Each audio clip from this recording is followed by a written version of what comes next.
This is Somewhere Safe, a Piper Woods FBI suspense thriller book 1, written by Molly Black, narrated by Caroline. Prologue. They're not following a word I'm saying, Vanessa Johnston thought, noticing the glazed expressions of the small group of students gathered in Bakerfield University's gymnasium. They were only 3 or 4 years younger than her, and she felt a little ridiculous lecturing to them about the importance of recycling and sustainability as she gestured with the potted plant in her hand, which was thick with microgreens.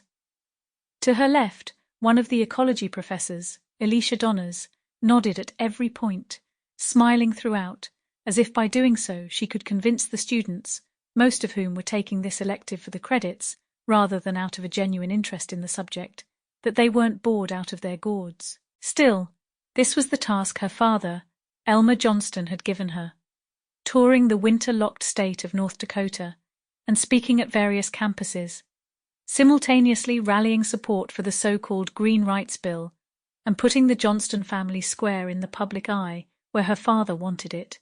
Not that there was any way to escape the public eye, not so long as he remained governor. It didn't help that she had her own bodyguard either. Barry stood by the wall with his hands crossed in front of his groin, his black suit a dead giveaway that his only function there was to make sure nothing happened to Vanessa. She had tried to convince her dad that it was totally unnecessary, and even worse, very uncool, to have a balding, middle-aged man follow her around, but he had insisted, reminding her that there was no harm in being careful. He should be here doing this, not me, she thought, as she pressed the clicker in her hand and turned to see a new slide projected onto the gymnasium wall. This one highlighting the massive disparity in the amount of food the Earth could produce compared to how much it actually did produce. You can see the culprits here, she said, putting on a brave face and pretending she didn't notice how many of the students were looking anywhere but at the graph displayed on the wall. Waste, mismanagement, political feuding, all of these things contribute to the problem, but we have the power to change it. We can make a difference by taking small steps in our own lives, like recycling, reducing our use of single-use plastics, and supporting local farmers.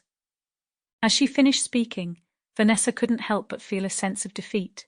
She knew that her father's Green Rights Bill was little more than a publicity stunt, and that the real change needed to come from individuals and communities taking responsibility for their actions. Just then, a group of rowdy students burst into the gymnasium, interrupting Vanessa's presentation. They were yelling and laughing, clearly not interested in listening to anything she had to say. Vanessa's heart sank as she watched the chaos unfold before her. But then something... Sample complete. Ready to continue?